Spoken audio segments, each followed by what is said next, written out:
Hey guys, welcome to my channel. If you're new here, my name is Agnes and I own an Etsy shop called Vision Movers Creations. If you go to Etsy and type in Vision, it's spelled V-I-Z-O-N, Movers, M-O-V-E-R-Z, Creations, you will be able to see my shop. I do personalized children clothes along with some sublimation and some other things. But mainly what my video is going to be about today is using the PRS100. I have had my PRS100 for about 8 months now, and I'm pretty comfortable with the machine. And the only thing that I haven't done on this machine is hats, but I am very comfortable with doing designs where you have to change colors quite often, also applique and a few other things. Today I'm going to kind of walk you through the process of doing applique using the PRS100.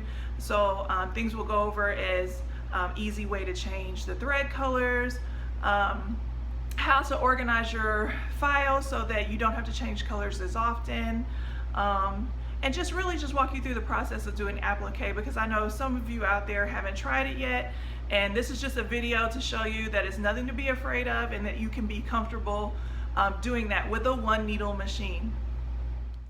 Okay, first we're just going to start with kind of going over some of the items that you would need when you are doing your applique.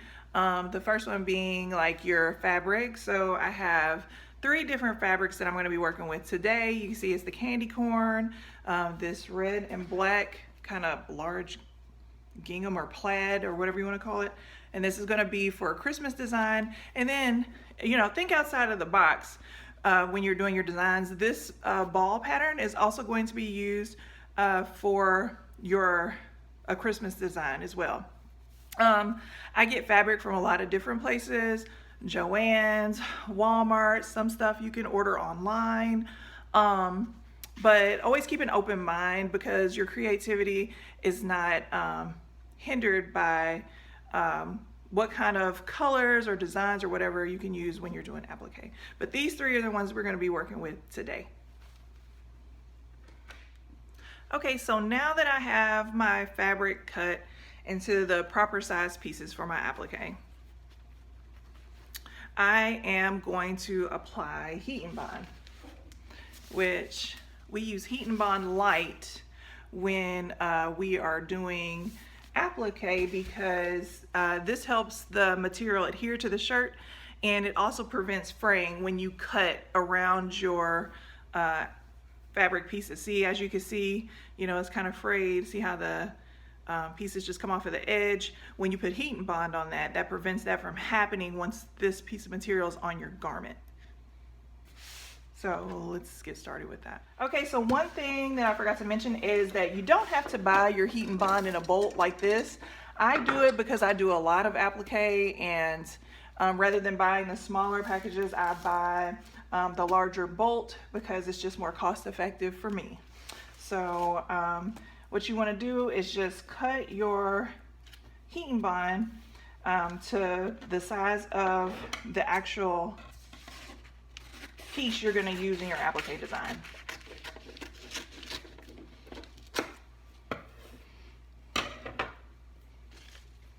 And what I usually do is get kind of close, and then I cut it down and do a more precise cut once I get all of my pieces cut.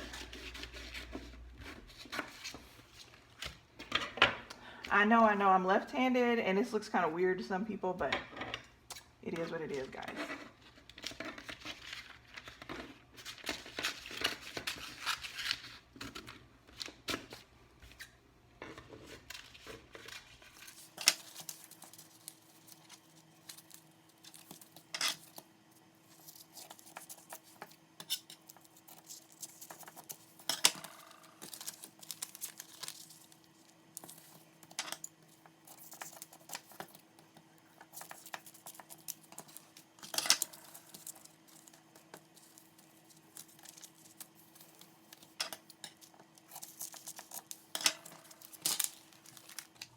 Okay, for some of the fabric pieces, as you can see, it kind of has I don't know if it's kind of hard to see. It kind of has a hard crease in it where the fabric was folded. Maybe it was a fabric quarter, but a lot of the time, see, it has like a hard crease in there, and that's hard to get out if you just press it. So what I normally do is take my handy dandy Mr. bottle and spray it, and then put it right here on my heat press, and then press them for about 15 seconds until they're dry.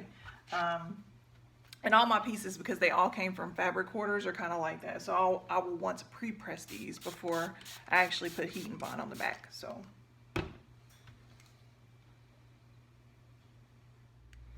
okay guys, for just about everything I use my heat press at 305. It seems to work well for any vinyl pieces that I'm using in my applique, and also with adhering the HeatnBond light to the garment once we get to that point. So I just kind of leave it at 305 with a time setting of 15 seconds. Seems to work really well. So I have my damp fabric pieces on the heat press. I just put all 3 of them on there. They fit on the platen very well. So I'm gonna press these for 15 seconds just until they are not damp any longer.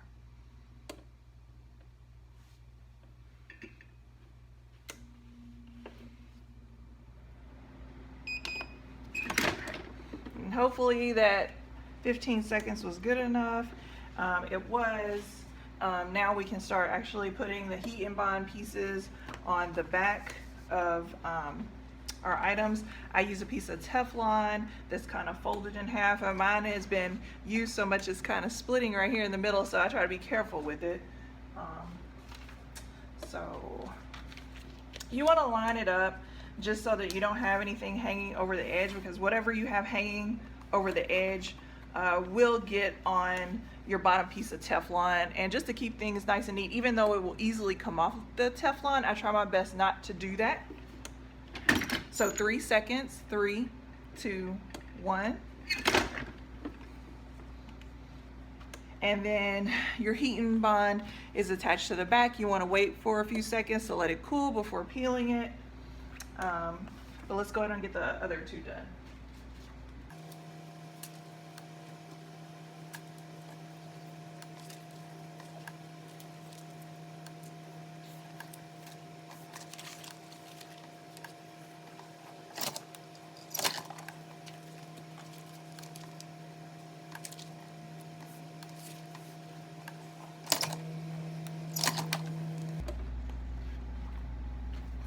Okay, so as you can see, all 3 of these have the HeatnBond light on there, but now is the time where you peel the back. So you just peel the back off, and once you do that, it leaves a nice kind of smooth, shiny adhesive film on the back that you will be able to fuse to the garment once your project is complete or kind of halfway through, but we'll go over that. Next, we're going to get started with the Brother setup, the actual setup of the machine.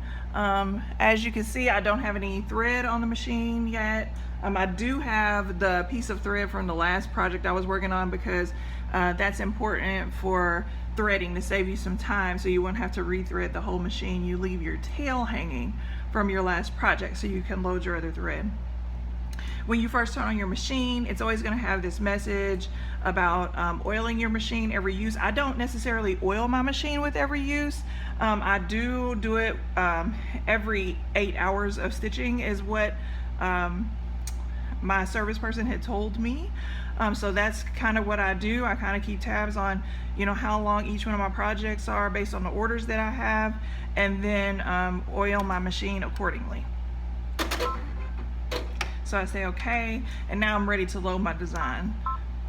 Okay, so I've already loaded all my designs onto my USB drive. I do not have my computer attached to this. And the first thing that I want to stitch is this applique letter design. This is what we're going to use the candy corn pattern fabric for. So here it is. As you can see, it has 2 applique steps.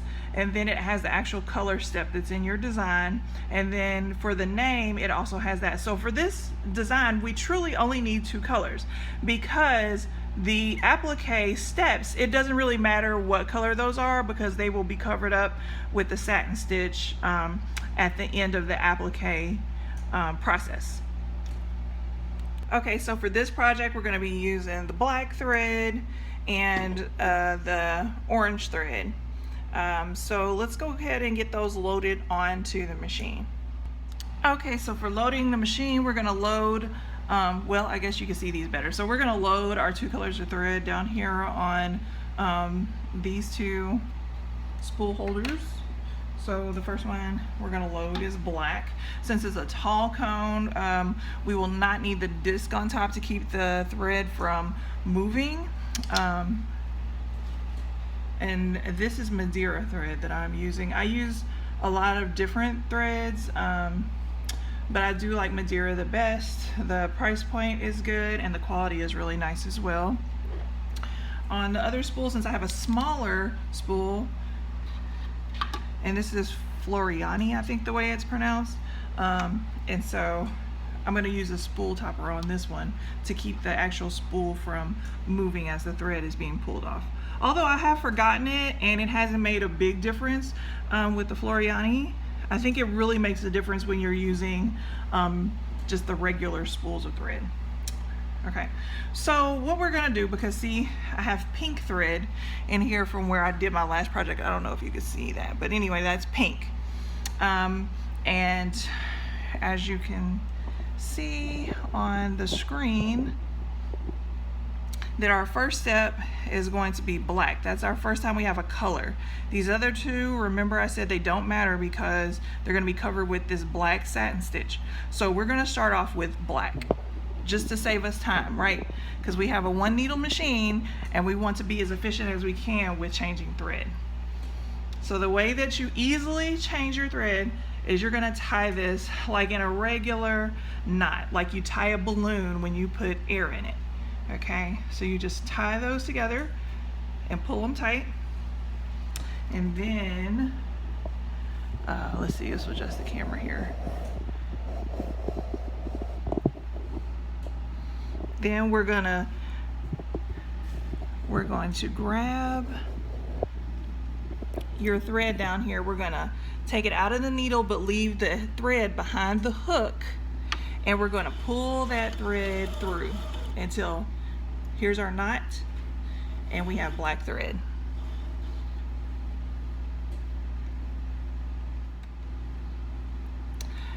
Now since it's still behind the hook, we are going to come over to the screen and we are going to hit our threader button, and then we are going to thread our needle with the auto threader. We're going to cut it right here on this top cutter, and then come back again and hit the threader button. Now our needle is threaded with our new thread. So altogether that process only takes less than 30 seconds maybe, you know, once you get the hang of it. Okay, so next we're going to hoop our material. Since I'm doing samples, some people like to use a knit, kind of like a t-shirt when they do their samples, but I don't do that. I use a piece of felt. Some people like it, some people don't. To me, it seems to photograph okay. It's kind of easy when you have someone else helping you. When they're cutting applique, it's kind of very forgiving if they happen to snip the fabric, versus a t-shirt where if they snip the fabric, you've kind of ruined the item and you have to start again. So I work with felt. It seems to work better for me. So I use a high quality felt, which is still a lot cheaper than buying your fabric.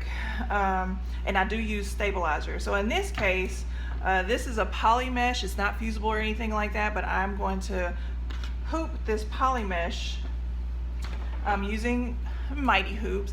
I didn't have my machine very long before I realized that if I was going to do garments, that Mighty hoops were going to be better, because I would be able to hoop the garment and it'll be nice and tight in the frame.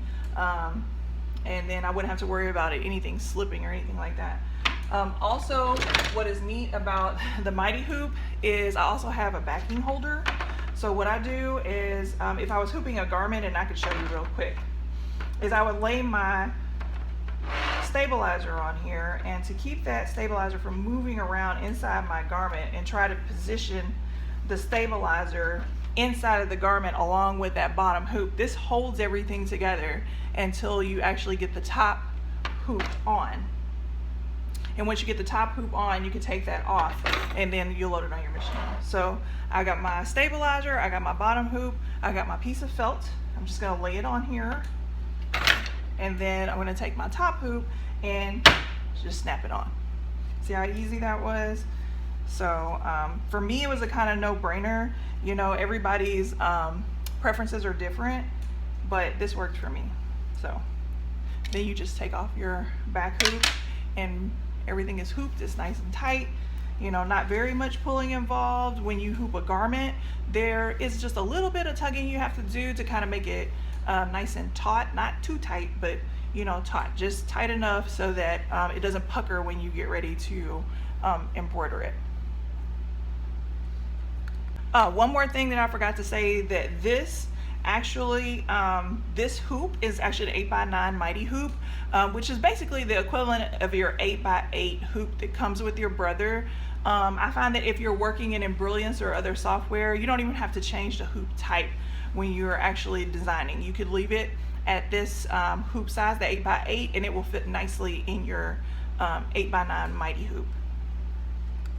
Okay, next I'm going to load this onto the machine. If you're using a Mighty hoop, be sure that your warning is going under your needle first, and that your tab on the bottom of your Mighty hoop is towards your tummy. Okay.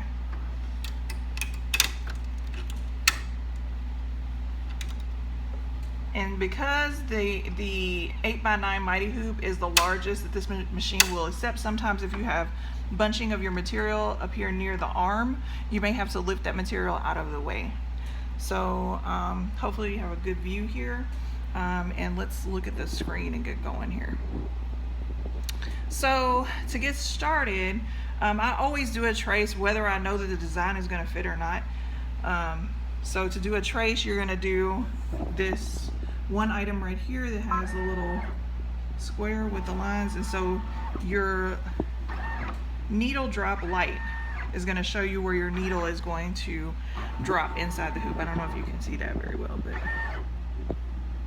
that's what it does.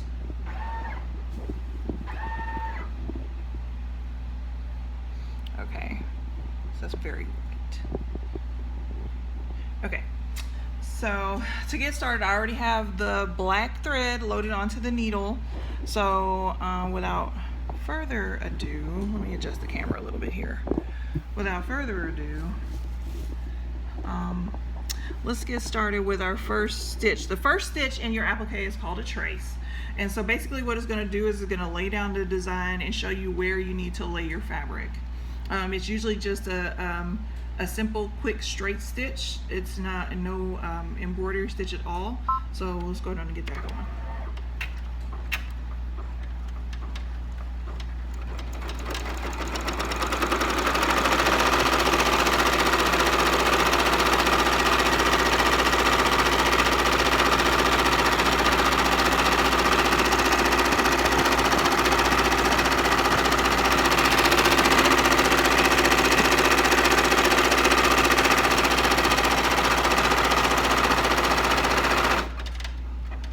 So as you can see, it has traced the S on here.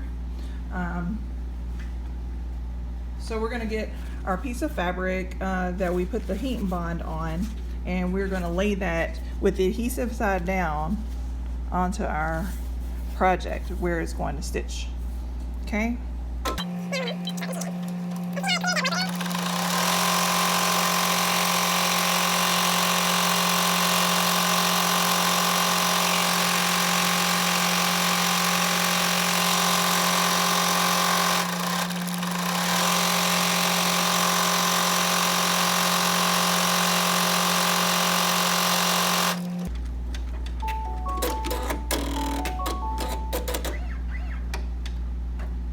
it is done stitching down our applique piece.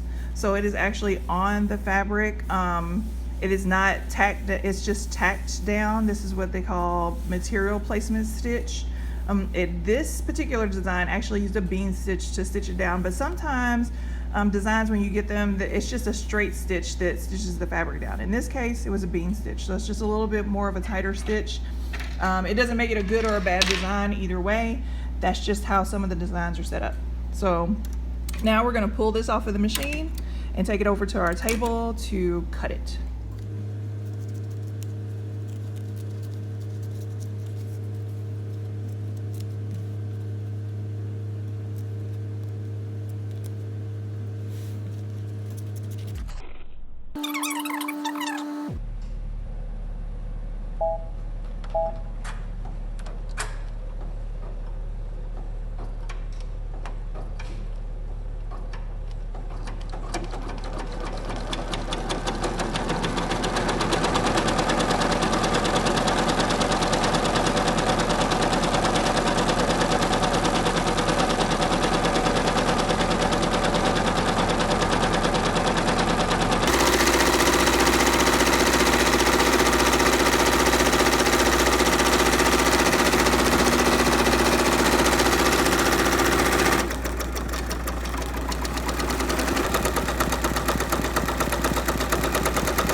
Okay, so the machine has finished the satin stitch, and so as you can see here on, oh sorry about my fingers there, that it is on the step right now for the name, and so that color is going to be orange, so we're going to need to change the thread. Again, we are just going to take the black thread and we're going to cut it using the cutter up here.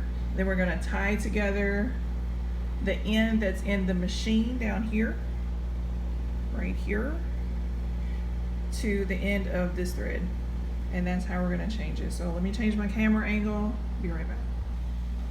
Okay, so we're going to cut the black thread, and this is the part that's actually attached to the machine, and then we take the end of our orange thread here, and then we're going to tie them just like you do the top of a balloon when you blow up a balloon.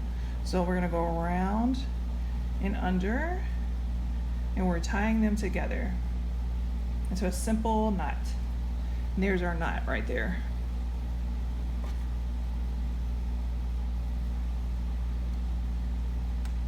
Next, we're going to pull the thread through. We're going to leave it behind the hook, and we're going to unthread our needle, pull the black thread out, and leave that thread behind the hook, and we're just going to pull the thread through until we see our knot. And as you can see, our knot has come through. There's the orange. We're going to keep pulling a little bit to give us a little slack, and then we are going to come up and over the little thread cutter up here at the top and cut that thread. And then, whoops, sorry guys, let's pull us some more thread. I skipped a step. Okay, so we're going to thread our needle first. So you're going to go up to our machine, hit the needle thread button, and our threader is going to come down, and we go around the two little hooks there and up underneath this big hook here. Then we cut the thread. Then we hit our threader button again. Now our machine is threaded with the next color, and it is okay to go ahead on and stitch that last step. So you're going to hit lock on the machine screen and start.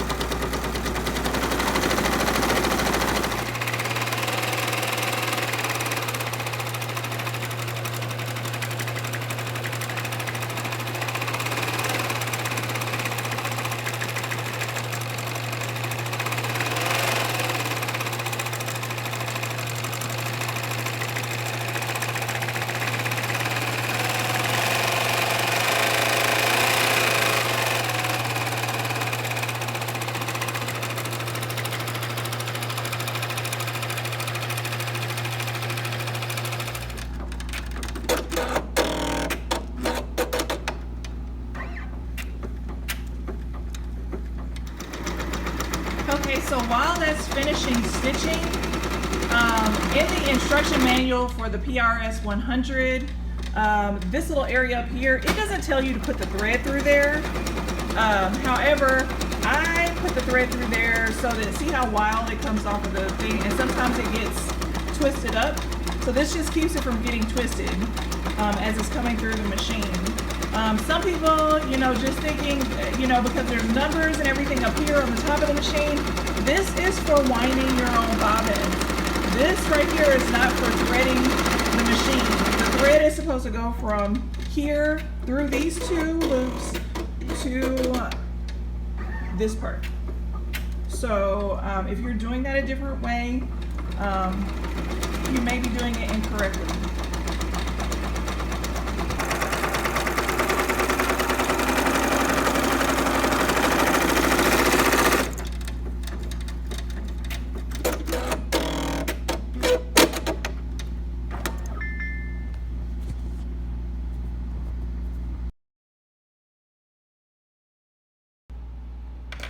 Okay, so I've taken it off the machine. As you can see, it is done stitching. So what I'm going to do next is take it out of the frame. To release your mighty hoops from each other, you put your fingers behind the big tab and you put your thumb on the rim of the top frame, and you just push and pull at the same time. And the way I store mine like that. And so there is my finished stitch out. So that is one design left to go. So what I would do with this is to press it so that it gets a nice flat, because with the felt it's a little fluffy, but once you press it, it makes everything flat and nice and neat and look finished. I will trim the backing, and then it'll be ready to photograph and to go in my Etsy shop. So let's get going with the other two designs. I'm going to kind of speed those up. If I feel like there's some information that I need to share along the way, I will kind of break it up a little and interject with that information. But for the most part, just enjoy watching as we make these other two Christmas designs.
Okay, so I just got finished with all of the samples.